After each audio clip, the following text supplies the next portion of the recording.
Hello everybody, my name is David. Thank you for joining me today. This is a question and answer video that I do every single Monday, and I'm answering questions from the last question and answer video from last Monday.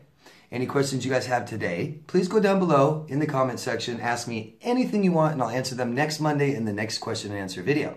I want to welcome new subscribers to the channel. Welcome everybody. Thank you for subscribing. Thank you for supporting this channel. Please take advantage, if you can, go down and ask me questions, okay? Try to learn what's going on. Try to understand it. That's a part of healing, okay? So ask questions and learn. Something that I've been promoting every single week is Shane's Law petition. If you guys could please follow the link I have in the description box called Shane's Law Petition. It'll take you to a place where all you have to do is sign your name in support of this. Shane was a victim of narcissistic abuse. He endured a horrific smear campaign for so long and so intrusive that he had nowhere to go, nowhere to turn, no help, and Shane took his own life. And somebody started a petition to create a law to help fight this kinds of stuff, okay? So if you could, please, all of you, go down below. If you haven't already, follow the link to Shane's Law Petition and just sign it. I'd really appreciate it. Thank you very much. Recommendation this week, I'm recommending another YouTube channel. His name is Dr. Todd Grande, which happens to be the name of his channel. If you guys don't already know who he is, Dr. Todd Grande is a mental health practitioner, licensed, very accredited. He has a very clinical approach to narcissism and other personality disorders. He also discusses an array of mental health issues. So if you guys like that kind of stuff and you really want really good source of information, please go check him out. I get lots of questions about all kinds of array of things besides just personality disorders. And these are kinds of questions that people should be asking doctors, and he's really good at that stuff. You guys could get a lot of questions answered through him, okay? So please check him out if you don't know who he is already. So let's get started. All I ask from you guys, please, when you ask a question, just give me your location. I like to know where you guys are from, and it helps other people kind of have unity, kind of feel like they're not alone in this stuff. It really helps validation, okay? So please give your location. Thank you, guys. So let's get started. First question is from Chicago, from Shell. Hello, Shell. My ex said things like, I don't want to hurt you. Something's wrong with me. You're too good for me. I don't deserve you. But discards me 1 month later. I think he knows he's either borderline or something like that. What do you think? And also, I tend to shorten people's questions down. I hope that doesn't bother anybody. If I get it wrong or I don't answer something appropriately or right or correct or I'm way off, please ask me again, guys, okay? Thank you. So I did shrink this question down. So what do I think about some of these statements and why he discarded you a month later?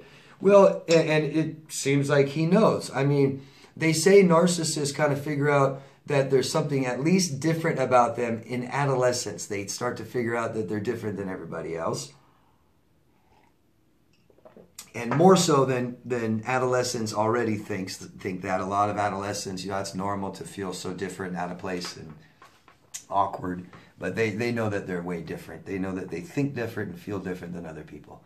And, you know, don't forget that narcissism is a real self-esteem issue, lots of shame.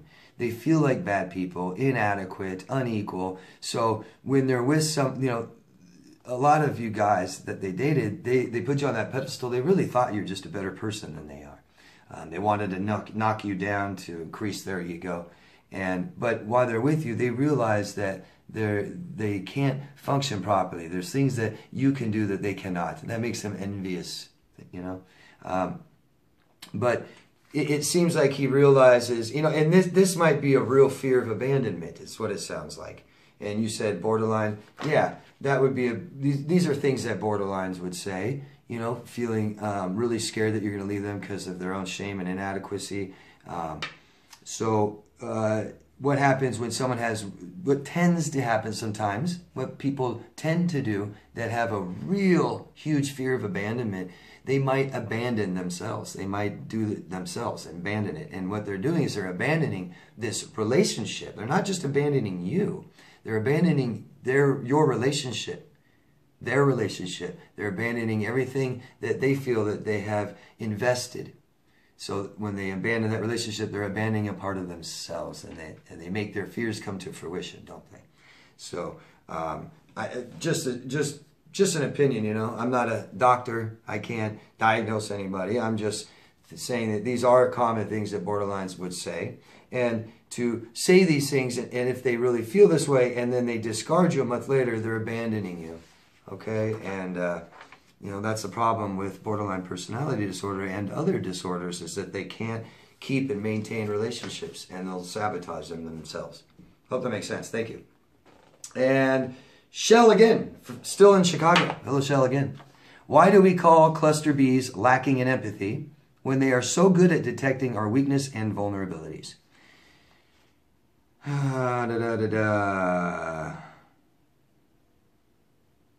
I can't read my own writing. But you said, isn't that a form of empathy? I think they're empathetic, but lacking conscience. So conscious is awareness. They aren't very aware. You're right there.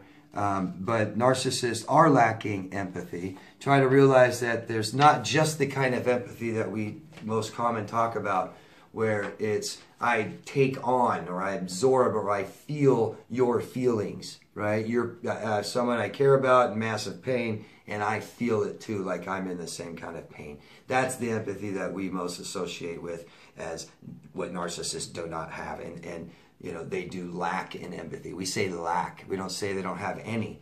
We say lack empathy, and that is what they're talking about, is that they don't have that ability to take on other people's feelings and really feel what they do.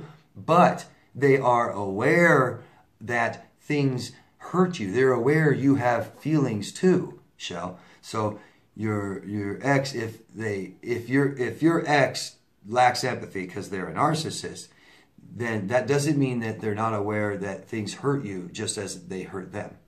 I hope that makes sense. So, you know, one reason we have remorse, that we're remorseful human beings, one reason is we understand the pain we caused. We felt it, right? They aren't concerned about that. They know that it hurts because it hurts them, you know. They can read the pain on your face. Ow, you know, they understand that hurts. But they're not necessarily, it doesn't really affect them, their physical emotion. They don't have emotion associated with that, meaning their body's not reacting to your pain just as if it's their pain. Okay? Hope that makes sense. If not, ask me some more. Thank you.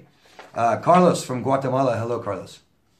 Some people talk about narcissist injury and the ultimate narcissistic injury related to no contact, move on, and ignore the narc. What's the difference? Well, I mean, this is all general terms, right? A narcissistic injury, what I believe that refers to is somebody who has such a false, inflated ego that because they haven't really, you know, it's, wish I could use a good analogy right now. Like I said earlier, narcissists have poor self-esteem. They have lots of shame. Shame means I'm a bad person. So they believe they're bad people inside. How they counter that, instead of like a lot of other people might just totally recognize that they don't feel equal than others, and they bow down to people and they let people walk all over them and stuff like that. Narcissists just say, I'm better than you. I'm better than everybody. I'm better than, you know, at you than this. But they haven't done anything. It's unsubstantiated. It's not proven. They haven't accomplished or been successful in these areas. They're counteracting, and it's a defense mechanism to how bad they feel and that they don't want to get hurt. This is a way for them to protect themselves and not be injured. But the fact that it's so fake, that it's false, right? So imagine this big inflated ego that's paper thin, and you can literally just poke your finger in it, poke right through it to their shame, and they feel like bad people, okay? So that's why, they don't want to apologize, okay? They have poor awareness, and they may not see that they did something, but even when it's shown to them that they hurt you, you just tell them, they don't want to apologize because they're too vulnerable. It opens up this feelings of shame that they have, that they're bad people. I hope that makes sense. So the narcissist injury is you poke the hole in their ego and show them they're bad people. The ultimate narcissistic injury would be you discarded them. It's a big deal to them if they dumped you or you dumped them, because all that really matters to them in their head is the narrative. How do they look? What is the end result? Am I the bad person? They're the bad person. So discarding them really makes them feel inadequate, shameful, bad person. Exposing them and showing everyone that they're the bad, horrible person that they feel like they are, that's the ultimate. That's about as ultimate, as you can get. Hope that makes sense. Thank you. And Jeffrey, don't know where you're from, Jeffrey. I think you should tell your story. Abuse will only spread and get worse in secret. You're right, Jeffrey, and I think it's a good thing for people to be open with their story. And actually, I started this channel almost 3 years ago, and I started it with my story. I had 20-something videos, 22, 25 videos, and I told my whole story as detailed as I could, and it's a lot of videos. And that's how I began my channel, and then I went on doing my, other videos, and I stopped talking about that. Thing is, major reason I privatized those videos is I'm being stalked really bad by people. I'm being harassed, followed, stalked, and I believe that I have divulged a lot of private information in those videos that I don't wish people that are trying to harm me, I don't want them to see them anymore, and I just don't want them out there. As far as my own personal preference and journey, I've healed from that stuff, and I don't need it to be such a huge part of my life or my channel. But Jeffrey, I am more than open to answer any questions about my past, my relationships, things like that. So please, and I encourage anybody, and I appreciate that you guys are interested. Thank you very much. So ask me anything you want, really. I totally open book, and I know that I can help others. I hope you guys understand that I just don't want such personal information about myself and my past in my videos when I have bad people out there trying to take me down. Hope that makes sense. Hope you guys understand. Thank you, and really ask me anything you want. I don't mind answering any questions detailed. Okay, thank you. Michelle from Pennsylvania. Hello, Michelle. My husband and I have a 13-year-old with high-functioning autism, and he's been revealing narcissistic tendencies. Do you believe medication can help? And Michelle, you went into a very detailed description of what you and your husband have been going through, and your son, and I'm very sorry. That's so sad.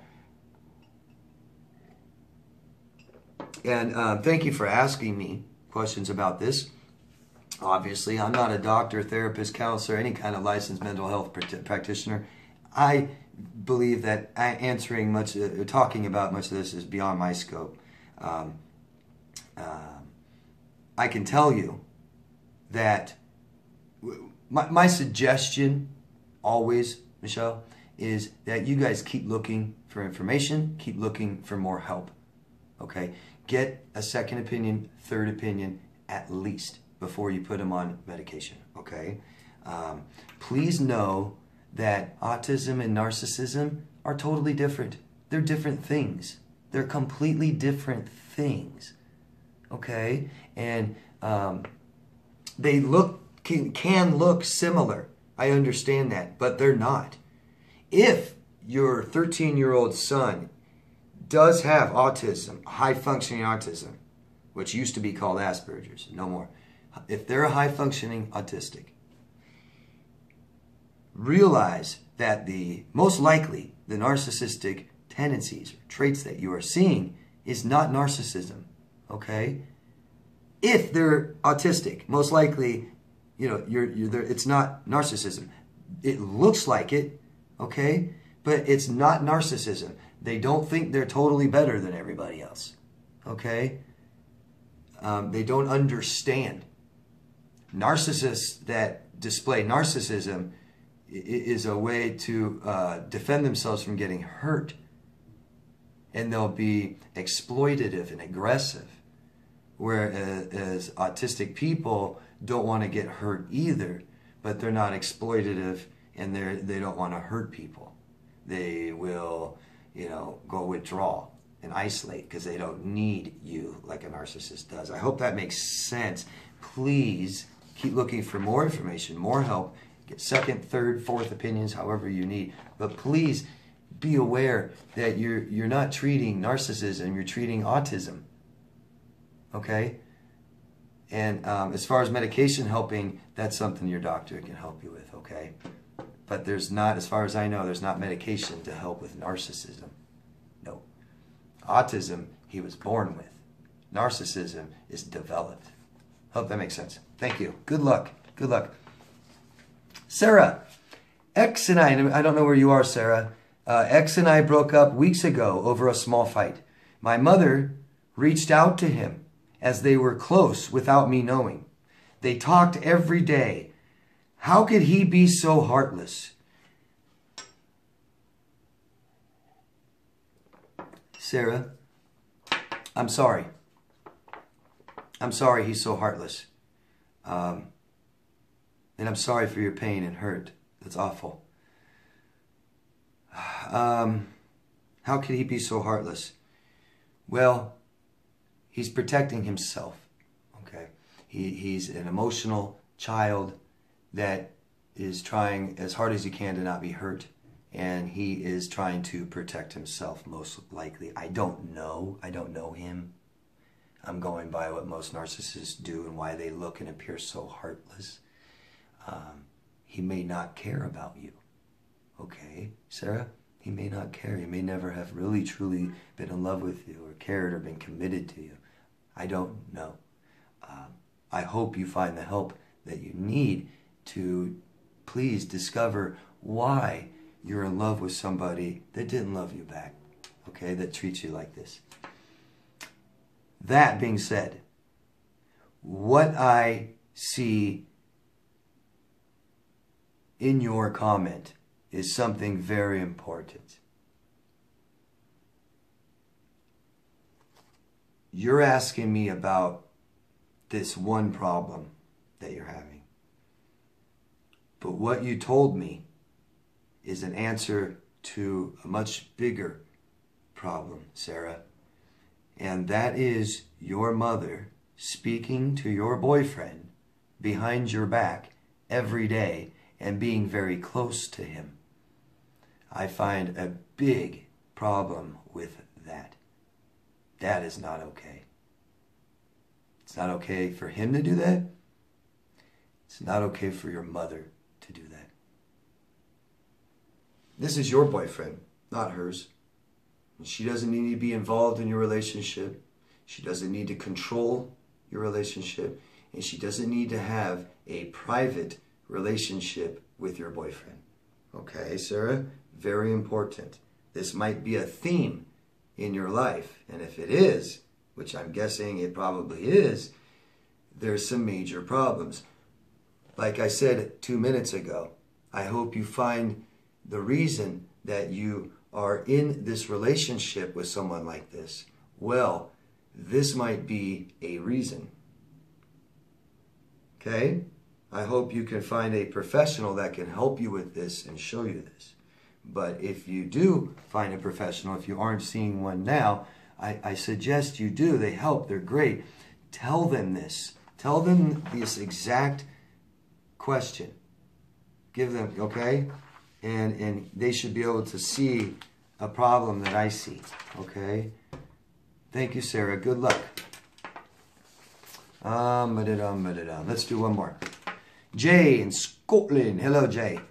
After over a year of no contact, my ex kept contacting friends and current partner, so I got the police involved. I feel like I'm just waiting for more unwanted contact. Do you think she will again? Okay, so after a year of no contact, your ex was contacting your friends, contacting your current partner, and eventually you got the police involved, and they stopped, and you don't know what to do because you kind of just feel like they're just like waiting and they're going to do it again. You know, awful situation. Awful. It's so bad. It's so bad. You know, you've got this traumatic relationship with someone you had deep feelings for, and you just are trying to get through it. You're trying to find closure. You're trying to heal from it, and they just keep punishing you and won't leave you alone and stay in your life and attach themselves to you. And it's just, God, you got to hear it from other people in your life. Awful, awful. I'm glad you went to the police. Go to a lawyer. Go to a lawyer. Get a lawyer involved. Give them all your evidence. Okay? And have that evidence. And have them write a letter or something. There's more you can do. But if they stopped, enjoy it. Don't sit there and worry. Try not to worry too much about it continuing in the future. Okay? Because you don't know that it will. The important part is it stopped, and it may stop. It may be done. It may be over with. I don't know. I couldn't tell you. But don't do anything else to them, right? The only thing I can think of that you can do is go to a lawyer and ask a lawyer what else you can do. Because there are other things you can do. You can make a movement for a restraining order, which I don't think you're going to get. You can write letters, you know, and it's kind of like, you know, and you can sue people for certain things. That's difficult to do, too, if you can't prove much damages. But there are federal anti-stalking laws in America, if that's where you are, and they can assist you in providing some relief for people bothering you, harassing you. Unwanted attention is harassment, okay? But it sounds like they stopped, so, you know, try and work on yourself, try and work on your life, progress, moving forward, goals, looking at them, okay? Try not to look at what they're doing or what they're saying. Try to avoid people that are close to them. Realize that if your ex is very volatile and sick and unhealthy, that most people close to them are as well, or at least just unhealthy. So try not to worry too much what they think about you. Try to maybe keep them out of your life. Okay? Good luck. I'm sorry. Thank you, guys. That's the end of part 1. If you could please do me a favor. Please help promote this video. Make it bigger so that the information gets out there to people who really need it by voting up or down, commenting, sharing it and posting it on certain social media accounts and giving to people who need it. Thanks, guys. Love yourself first. I'll see you in part 2. Bye-bye.